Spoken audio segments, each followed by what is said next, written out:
Duke and Louisville rolled out their non-conference schedules this week, more than worthy schedules for two teams who expect to be at the top of the ACC and national college basketball heat.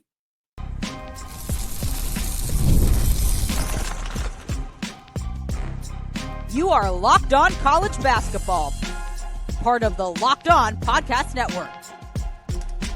Your team every day. What's up, folks? Happy Friday, and welcome into the Locked On College Basketball Podcast, a daily national college hoop show, part of the Locked On Podcast Network, your team every day. We are your co-hosts. I'm Andy Patton. He is Isaac Schade, and you are joining us at the place to get your college basketball content every single day. I want to thank all of you who have made this show your first listen or your first watch of the day, and remind you that you can check out the show ad-free by listening on Amazon Music. Also got to give a special shout out to those everydayers and those of you hanging out with us in the Locked On College Basketball Discord community. Today's episode is brought to you by Game Time. Download the Game Time app, create an account, and use code Locked On College, folks, and you will get $20 off your first purchase. Like we said, we're talking two ACC teams. It's actually a fully ACC-focused show today. We'll talk about that a little bit later, but we're talking Duke and Louisville, both releasing their non-conference schedules. And Isaac, these are two of the most competitive non-conference schedules in all of college basketball. It's something that a lot of people had criticisms of Coach K about his non-conference schedules, and those criticisms cannot be levied against Jon Scheyer. We're going to get into that. We're going to talk about what Pat Kelsey has done entering his second season at Louisville and how confident he must be in this Cardinals team. And then I got some Friday facts to close out the show. I'm going to quiz Isaac. It's going to be a fun way to end the show and end the week. Don't know if I made this too challenging for you or not, but we will find out later on in the show. But I'm Isaac, so stressed, Andy. I'm so stressed already. I cannot imagine that I'm tricking you this hard, but we will see All how right. it ends up going. Okay. Let's talk Duke first, though. This is an incredible non-conference schedule. We knew already, obviously, as we'd seen some of these games coming together, that this thing was going to end up being a gauntlet of sorts for this Blue Devils team. I'm not going to read the entire schedule here, but I'm going to give you the highlights, which is about half the schedule, which cannot be said for very many teams. They have one of their exhibition games will be a true road exhibition game at Tennessee. They also open the season up against Texas, new look team for Sean Miller's club. They also take on Kansas in the Champions Classic. They're going to take on Arkansas on Thanksgiving. Really excited to see more of these fun games, especially these kind of standalone games on Thanksgiving. Then they got Florida and the ACC SEC Challenge, just the defending champs. Then they take on a true road game at Tom Izzo and the Michigan State Spartans. And then their final non-conference games before they get into ACC play will be against Texas Tech at the Madison Square Garden. And then, as if that wasn't enough, Isaac has also taken on Michigan, Dusty May's club, in February as part of a non-conference game in the middle of conference play. We've loved those. We always like seeing those. So excited to see that. So Isaac, just initial reactions to what looks like a tremendously challenging non-conference slate for the Blue Devils. Dude, Jon Scheyer, you win, man. This is incredible. Andy, big picture for me, I'll say it this way. Jon Scheyer understands the assignment of head coach at Duke University, right? Similar to Mark Pope at Kentucky and Bill Self at Kansas and Hubert Davis at North Carolina. You have a responsibility, and I do mean responsibility, to our sport to schedule big and go big. Jon Scheyer understands that. I actually heard Mark Pope talk about that recently on another podcast. And Andy, I think part of why we're seeing more of this is my guess on it, is for so long when selection committee stuff was about right, we made such a big deal about wins and losses.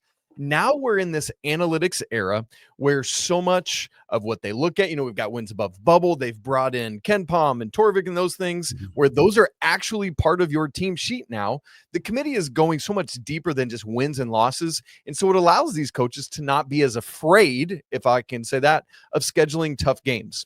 So I love it because the biggest brands in the sport are scheduling big games and doing it. I mean, Andy, I went through and looked, right? You named off those like 7 high major games: Texas, Kansas, Arkansas, Florida, Michigan State, Texas Tech, Michigan. They've also got an exhibition at Tennessee. per John Rothstein, Andy, he's got those 8 teams preseason 4, 5, 10, 11, 19, 21, 24, 32. And that lowest ranked 32, that's Kansas. So it's not, I mean, it's crazy, Andy, but it's so good for the sport. And man, I just want to say kudos and shout out to Jon Scheyer and his staff for doing this.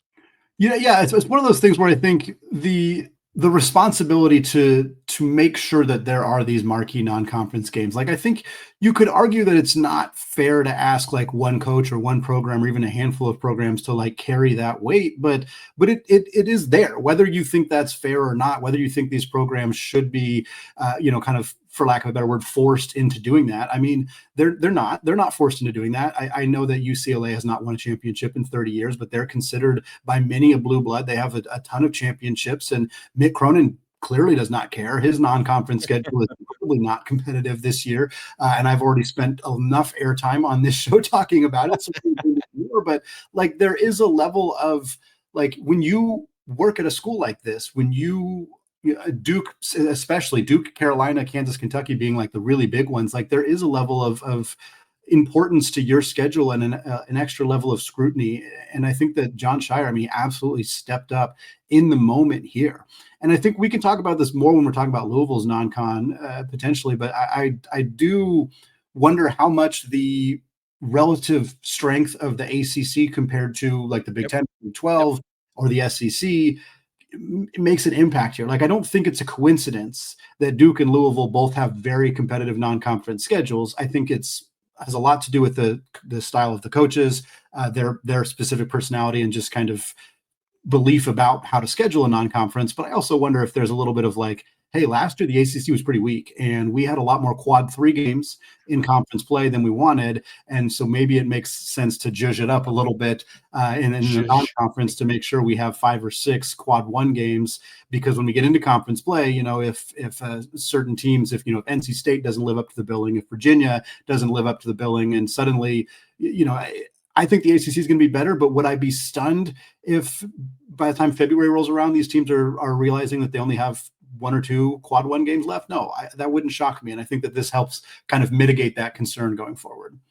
Andy, the stretch that is the most bonkers to me is the stretch from Thanksgiving Day through December 20th. Here's that schedule in totality. Thanksgiving Day against Arkansas, December 2nd against Florida, December 6th at Michigan State. Nice little bye game slotted in December 16th against Lipscomb, and then that game against Texas Tech, Madison Square Garden on December 20th. Their second game of non-con, oh, by the way, at MSG, the other being Champions Classic, will be there in the heart of Manhattan. And Andy, man, it's just like that stretch is going to be great. And let's assume the win against Wisconsin, if they can go even 3 or Lipscomb, excuse me, I have no clue where Wisconsin came from. I was like, I don't think they're playing Wisconsin. Good grief. That would be another. If they could legitimately, if they can go 3-2 in that stretch, I think that's probably a win, which is crazy. But you mentioned Thanksgiving as you were flying through this. We had last, remember that Arkansas-Illinois game, which was so great. Illinois coming after the Bears game, right? Like you have that coming together. I love, as you said, that college basketball is making Thanksgiving Day a priority and building off the NFL games. Obviously, historically, we've had MTEs going on Thanksgiving, but as you said, this is a standalone game on Thanksgiving Day. It's brilliant.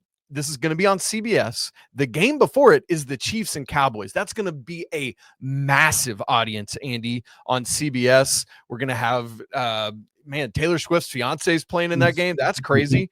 And then that's at 4:30 on CBS. Duke, Arkansas is at 8 right after that. So, Andy, that's going to be great stuff. By the way, if folks are wondering, why are they going to Michigan State? Is that just a one-off? Here's why that's happening. In 2020-21, hey, COVID, what's up? They were set to square off those two teams in Champions Classic.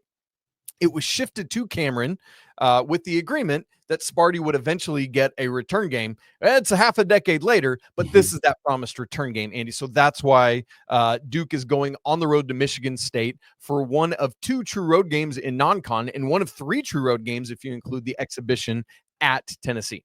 The other true road game is probably the most fascinating game on Duke's schedule as well. They're playing a true road game. We didn't mention this one, but I have to mention it here. They're playing at Army. This game will be Yes. on Tuesday, November 11th, Veterans Day. Obviously, there is some sentiment there, and obviously Coach K has a deep connection to Army, having played there, having coached there back before he started at Duke. What a cool thing. I mean, just the amount of power conference programs, and even just calling Duke a power conference program is feels almost like it's not quite enough of what this really is. It's not just like Minnesota going and playing a road game somewhere. Like, this is Duke playing a road game at a mid-major school. Army's different, but still, for all intents and purposes, for what this is Duke playing a true road game at a mid-major school, and that is exceedingly rare in college athletics. And for Duke to be willing to do this, to honor Coach K, to honor Veterans Day, I mean, it's a really, really cool thing. And I think that for all the praise we're giving them for playing a tough non-conference schedule, this is probably the thing I think is the absolute coolest about Duke's non-conference schedule. This is the thing that if I was a Duke alumni, I would be most proud about them having in their schedule. I just think it's a really cool, and there's other cool, fun things they're doing. They're playing Central Florida in the non-con, which is kind of in an exhibition game, which is a Johnny Dawkins connection is there. And they have some other games against, former Duke players at Niagara and Howard, which is cool as well. And I think it's fun to kind of honor the history of your program when you make your schedules the way that you do. But this Army game is one of the coolest things that I've seen in a non-conference schedule for anybody in a while. Man, I'm with you, Andy. The touch points are all so spot on, man. It's so good. Well done by both of these schools, right? Army and Duke. And I would imagine we'll have some pretty cool moments around the game too, because of, as you said, Veterans Day and all of that. Like, the circumstance and pomp of that game should be really cool. Also, man, had Duke held on against Houston, we could have a national championship rematch in the ACC SEC, but it's not meant to be. Andy, that's okay. Very quickly here, what's your preseason or your prediction for this 13-game non-conference schedule? Yeah, it's a brutal schedule, but Duke is very, very good. I'm a big believer in the Boozers. I'm a big believer in Dame Sarr. I think that they have enough balance with some of the guys coming back that they're going to do well. I have them at 10-3. And I didn't quite predict exactly, but I predicted that of their 3 losses, they will be to three of these 4 teams: Florida, Michigan, the game at Michigan State, and Texas Tech. I think they will lose 3 of those 4 games. I think they will win 1 of those games, and then they will win all the rest of the games on their schedule. And 10-3 for this Duke team feels low, but that's just because of how ridiculously good this schedule is. I have the exact same thing. And the same law. But I just specified Florida, Michigan State, Texas Tech as mine. So Andy, we're on the same page with it. And again, 10-3 against this schedule with the team that I think, Andy, might take a little bit longer to come together than last year's did, and that's okay, right? And we'll talk about that when we get to our Duke preview on down the road. All right. Moving from Duke to Louisville, Andy talked about it earlier. Their non-con is also worthy of a team that expects to compete at the top of the ACC. But Andy, the weird thing about it is the timing of the Kentucky game this year. Way too early. We'll explain what we mean coming up in just a second. Right after I tell you about Game Time, college football is back, and Andy and I could not be more excited about it. The tailgates, the rivalries, the energy in the stands, all of it. There's just nothing like it, man. It's so cool. But let's be real. Getting tickets to these games sometimes can feel like more of a battle than the game itself. All these lines, the hidden fees, prices jumping at checkout. Nah, that's why you got to use Game Time, gang. It's the app that gives the advantage back to you, the fans. It's the easiest way to score last-minute tickets at the best prices with no surprise fees. What you see is what you pay. I pulled up Game Time, and in just a couple taps, I saw some really amazing deals. It's faster, it's cheaper, and less stressful than any other way I've tried to buy third-party tickets. How about this? Tonight, Auburn is in Waco to play Baylor. Game Time has it for just $80. That's a super deal in section 101 that you can find for $115. So take the guesswork out of buying college football tickets with Game Time. Download the app, create an account, and use code LOCKEDONCollege for $20 off your first purchase. Again, that's promo code LOCKEDONCollege for $20 off. Terms apply. Swipe, tap, ticket, go. Download Game Time today. All right, Andy, we're about to talk some Louisville Cardinals basketball. Before we do, though, we have an important request to you from us here at Locked On. We've put together a survey to learn more about you, our listeners and viewers, and make your favorite podcast like this one even better. It's your chance to tell us what you like, what you don't, and answer questions about our advertising. Go to LockedOnPodcast.com/survey to get started. Everyone everyone who completes the survey will be entered for a chance to win one of 10 $100 gift cards to Amazon. Again, that's lockedonpodcast.com/survey. You can scan the QR code on screen if you're watching on YouTube. Even find the link in the show notes. Thanks so much for helping us out as we work at getting better for you. All right, Andy, also, you just noticed during our ad break that none other than Rick Barnes has signed a lifetime contract at Tennessee. We'll have to unpack that next week on the show. Really cool stuff. Congrats to Coach Barnes, man. That's awesome. Love to see it. All right, Andy, for Louisville, same thing that you did with Duke. Let me just read some of the highlights of the non-con schedule. Again, 13 games just like Duke because the ACC pulled back to 18 conference games. Do want to highlight an exhibition. They're hosting Kansas on Friday, October 24th. That'll be great. The highlights of the non-con schedule. Tuesday, November 11th, the same game as that Army Duke game we just talked about. They host Kentucky. Yeah, early. Friday, November 21st against Cincinnati. It's up in Cincinnati, but it is technically a neutral site game. And then we kind of get the gauntlet, Andy. Wednesday, December 3rd at Arkansas as part of the ACC SEC Challenge. Saturday, December 6th against Indiana at Gainbridge there in Indianapolis. Again, another neutral site game. Saturday, December 13th against Memphis. Tuesday, December 16th at Tennessee, Andy. Another true road game. Love it, man. Pat Kelsey, you're killing the game. And then just like Duke, Andy, we've got another one of these February non-con games where they will play Baylor at Dickies Arena in Fort Worth, just up the road a little bit from Waco there. So a much shorter drive for the Bears than it will be for the Cardinals. But love will be in the air, Andy. It's on Valentine's Day. And Andy, as you look at this, we just said it about Duke. Do you feel like for Louisville, this is a non-con schedule worthy of a team that thinks it will compete at the top of the ACC and maybe be top 10, top 15-ish in the nation? Yeah, I think Louisville is absolutely, Pat Kelsey is banking on his team coming together quickly. It's a pretty new look roster, but there's so many similarities. And I know it seems easy to compare these two programs and coaches because they, Mark Pope and Pat Kelsey both took over at the same time. But they're both obviously in the state of Kentucky and rivals. But one of the things that really stands out to me is that both these coaches went out in their first year and immediately put together a competitive roster by bringing in a bunch of older players. I mean, so many guys who only had 1 year of eligibility left on both of these rosters, knowing full well that they would then have to kind of rebuild another roster again in year two. And that takes a lot of kind of bravado, a little bit of confidence to feel like we can put together a roster that's going to win in year one and kind of help re-energize the fan base, which was more needed at Louisville than at Kentucky, but was needed at both places. And then kind of hope that you can build that momentum and get some money in and be able to build a competitive team in year two. And I think both of these teams have been able to do that.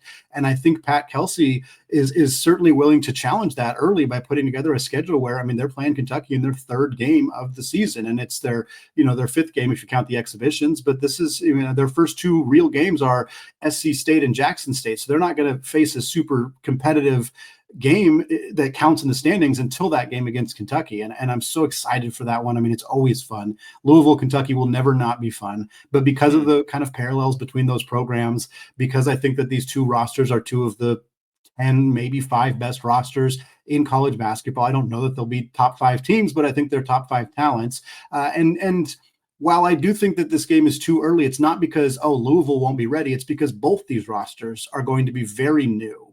You have, I think, probably a few more returners for Kentucky just by virtue of having Garrison and Owe back. Obviously, Louisville's got a few guys back too, but I think it's going to be a really fun game. I do wish, it'd be great if this game was December 20th, yes, a little bit later where we kind of got a better sense of what these teams look like. But man, it's going to be a really, really fun one. Also, what a weird coincidence that both Duke and Louisville are playing at Tennessee this year.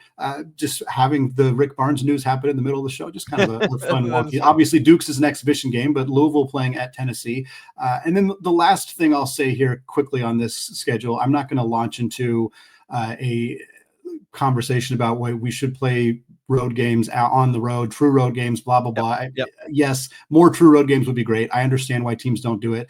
But Louisville is doing kind of the closest thing to that because they're playing Cincinnati in Cincinnati, they're playing Indiana in Indianapolis, and they're playing Baylor in Fort Worth.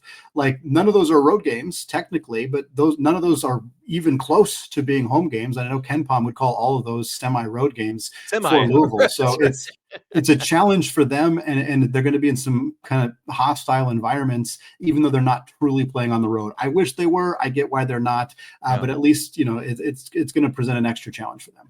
Well, and I would say, Andy, like, you mix that with the fact that it is a true road game at Arkansas for ACC SEC Challenge, and it is a true road game at Tennessee, which honestly, 2 is more than most high majors play at true road games. And so the fact that you have 2 true road games and 3, as you said, what KenPom calls semi away, that's crazy to me. And Pat Kelsey has always done stuff like that, whether at Charleston or here. Obviously, it's a different ball game at Charleston, but that's what it is. Andy, as you were talking, I looked back up Louisville, Kentucky, when that game usually is last year, December 14th, and that was early. All right. The years prior to that, December 21, December 31, December 26, December 28, December 29, 29. So it's always like Christmas week, post-Christmas kind of thing, typically. And so, Andy, this is way early, so it'll be interesting. My question to you, do you think that favors the Cards or the Cats? I think it probably favors Kentucky. Obviously, Kentucky is going to be the road game here, so I think it favors Kentucky, but I think it's fairly even, which I think is what makes it extra fun. Yeah, that'll be great, man. I can't wait to see it. As you said so much about Duke, you said it well. Let's just point it out again. A lot of this could be just hedging your bets about how much better the ACC will be this year. And so I don't think we need to say more than you said in the Duke segment. I think that was all very well said, but we'll certainly keep our eyes on that. Again, we do expect the ACC to be better. The other thing, Andy, that I notice from both of these non-cons and from other ACC schools who have rolled out their non-con, that the Duke game on December 6th at Michigan State and the Louisville game, who are they playing that weekend? I just lost the Louisville schedule. Is the Indiana game on Saturday, December 6th. That's the weekend when the ACC has traditionally been playing that early ACC game. So I'm wondering if the ACC is not going to do that now that they've shrunk back to 18 games. So that's something to keep your eyes out for, guys, as we get the ACC schedule out eventually here in the next month or 2, whenever that happens. All right, Andy, predictions on Louisville's non-con record. I also have them going 10-3. Same record I had for Duke. I think Duke's schedule is a little bit tougher, but I think that Louisville is going to still get some really nice wins out of this non-conference slate. I have them losing the 2 true road games, which is the Arkansas game and the Tennessee game, the 2 SEC teams. We'll see. Arkansas is going to be a really interesting one. Both teams are relatively rebuilt. Both teams have some veteran presence, but are going to be pretty young. I mean, gosh, it's going to be a fun battle of the young guard with Mikel Brown for Louisville and Acuff and DJ Wagner, for Arkansas. It's going to be a really fun one to see kind of how that shakes out for those games. And then Tennessee, again, another battle of some top 5 freshmen and Ament and Mikel Brown there. And then I have them losing one of either Baylor or Kentucky. I think Baylor's a sneaky one because it's in February. That Baylor team is completely rebuilt, and everybody's going to say, oh, well, Baylor's a completely new roster. Who knows how good they're going to be. They're going to be a lot better in mid-February than they are in November. And so I think that Baylor team might be a sneaky one for Louisville or the Kentucky one. I mean, Louisville's at home. I think they probably win that one, but it wouldn't shock me if they didn't either. Andy, I'm going 11-2. I've got the 2 losses being the 2 road games at Arkansas, at Tennessee. But that means I've got the Cards beating Kentucky at home early. If this game was at Rupp or even neutral, I think I would easily go Kentucky. But I think the revival that Pat Kelsey has going on, I think they can actually beat this Kentucky team. Kentucky's going to be phenomenal, though, and that'll be great. Andy, we did forget to say, I meant to say it, but really interesting that both of these schools are playing that February non-con game. Going to be interesting for Duke. It's the 2nd year in a row for doing it. And so we'll keep our eyes on if that continues to happen long-term. Well, folks, we're going to close out the show with Friday Facts. I am quizzing Isaac today. It is my turn to ask him a question. So we're going to talk about some fun stuff. We're staying on theme. That's the extent of the hint that I'm going to give Isaac before. He does not know what question is coming. We will find all of that out to close out the show coming up here in just a second. But first, college basketball fans, are you still paying full price for gas? Because you can stop leaving money behind and get real cash back every time you fill up with the free Upside app. Simply download the free Upside app in the App Store or Google Play right now and start earning cash at the pump today. And you can use my limited time promo code FOOTBALL and get an extra 25 cents back per gallon on your first fill up. You could make up to $300 a year just from buying gas that you already needed. At first, I thought this was too good to be true, but honestly, it's completely legit. Real people are getting paid just to make their daily commutes, and you can too. Plus, you can cash out anytime to your bank account, PayPal, or you can get an e-gift card for Amazon and other brands. I've been using this for a couple of years now. We just cashed it in recently, got about $100 for our first vacation with our daughter. We really needed it. It was super helpful. And you can just, it's super, super simple. So don't let this offer drive on by. Download the free Upside app now using our limited time promo code FOOTBALL for a limited time 25-cent per gallon bonus. That's promo code FOOTBALL. Disclaimer, offer varies by user and location. Go to upside.com for terms and conditions. All right, folks, closing out the show and the week with our Friday Facts segment. We haven't gotten to do this. We didn't get to do this last week, so it's been a while since Isaac and I did this. Leaf and I did one on Wednesday show. So we have done one fairly recently, and this one is going to be fun. We're sticking with the ACC theme. Like I said, and Isaac, it's just one question, one simple thing. We will see how you do. I will give you one hint at the beginning, and then we'll do some hints as we go through if you end up needing them. But all it is. Who were the top 10 points per game scorers in the ACC last year? Your one hint, only 2 of those 10 players are returning to the same school that they played at last year. Only 2. Only 2 of them. Okay. What do you got? Top 10 in the entire ACC points per game scorers last year. Yes. Okay. Andrei Stojakovic. Andrei Stojakovic is on here, yes. He's obviously one of the returners to college basketball, but not at the same school. In fact, there's only 4 returners total on this list. Oh, wow. Where is he on the list? He is 1, 2, 3, 4, 5, 6th. Okay. That's just going to help me as I think through it in my head. Yep. Stojakovic. Okay. Cooper Flagg. Cooper Flagg is number 3. He averaged 19.2 per game last year. For the record, Stojakovic, 17.9. Con Knippel. Con Knippel is not on here. In fact, he was not even, I don't even think he was top 15, which was the full list, which surprised me. I think I would have guessed him too. Okay, let's go. Well, let's stay on brand with the show and go Chucky Hepburn. No, Chucky Hepburn not on the list. I believe he was 11th. I'm not 100% sure, but I think he was like really, really close. Okay. Let's go RJ Davis. RJ Davis is 9th, 17.2 points per game. Let's go with, oh gosh, I can see his face, but I can't think of his name. Oh, good grief, Andy. That's gonna kill me. What about the chef? How about the chef? Nope. No Ian Shefflin. Okay. Oh no, it came to Maxime Reynaud. There it is. I thought that's who it probably was when you were struggling with it. Yes, he's number 2, 20.2 points per game. Obviously one of 2 players in the conference to average over 20 per game last year. Who's number 1? Marcus Burton. Marcus Burton is number 1. He is one of the 2 players who is returning to his same school this year and was the leading scorer.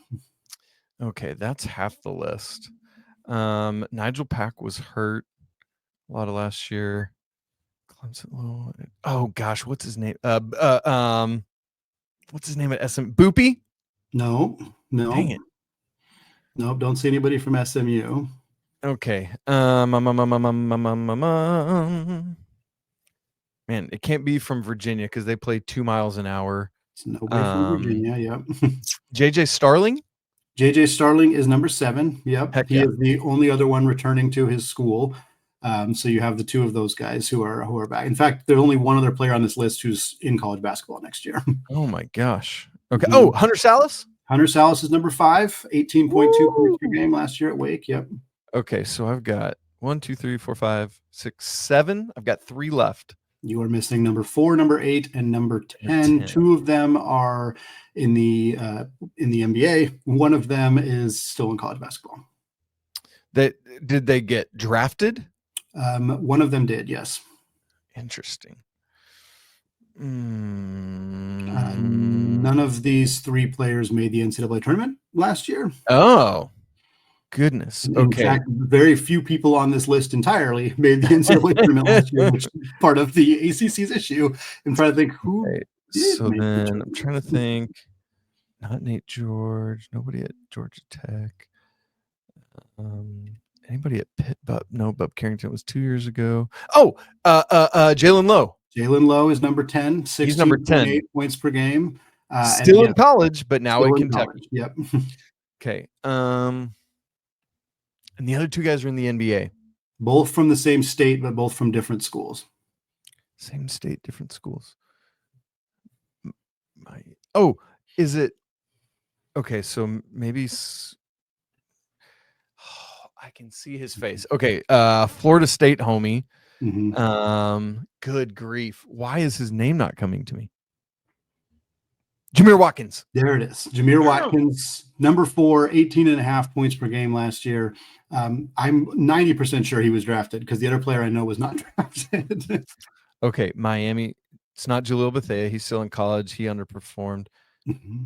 Matthew Cleveland, maybe? Matthew Cleveland. Really? I didn't think his scoring average was that high. He was the biggest surprise to me on this list. He was the biggest surprise that's on the list, and Watkins being number 4 surprise. If you told me, if you asked me to guess who the 4th leading scorer in the ACC was, it would have taken me a really long time to get to Jameer Watkins.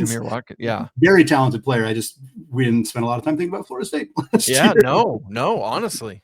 Yeah. Wow. Or Miami for that matter. So Andy, that's a great one, man. That's such a good Friday facts. Yeah. I thought it was fun. It's always good to take an opportunity to kind of look back. And in this case, it was kind of fun to look forward to of like, hey, there's not a lot of these guys we're going to see next year, but will be fun to see what I don't think Notre Dame and Syracuse are going to be great, but I'm excited to see what those two guys can do in particular. Syracuse more so because they might actually be a little bit better. We'll see. But yeah, it's going to be fun. It shocks me that Boopy wasn't on the list because I feel like at one point in the year he was like 3rd maybe in the ACC in scoring or something. Yeah, he must have just dropped off hard. For the record, Hepburn was 13th, so he was very, very close to being on there. Terrence Edwards was 11th. Chase Hunter was 12th. So those are the guys who just missed the list. Oh, I thought after you said no to the chef, I almost went Chase Hunter. Yeah, I didn't think about Terrence Edwards. I should have pulled that. That's a Louisville spread the love too much. They just a lot of guys scoring around the same. Interesting. All right, Andy, man, that's such a good one. Folks, if you played along, we'd love to know how you did. If you got 9 or more of these, let us know, and we'll give you a shout on Monday's show. How about that? Let us know wherever you can track us down. One of the places you can do that is on the Locked On College Basketball Discord. Andy, you love that segue. You can find the link for that in the show notes. We'd love to see you in there, man. It's starting to get hot as we get toward the season. If you've not subscribed to our show on video and audio, make sure you do that right now. As always, I want to say apologies to the Lawyer family. Let's go Wild Popes. Cheers to the McBruins and their Californian non-con schedule. We'll talk again next week. Hope you all have a great Labor Day weekend. Enjoy some college football on Monday, but until then, peace.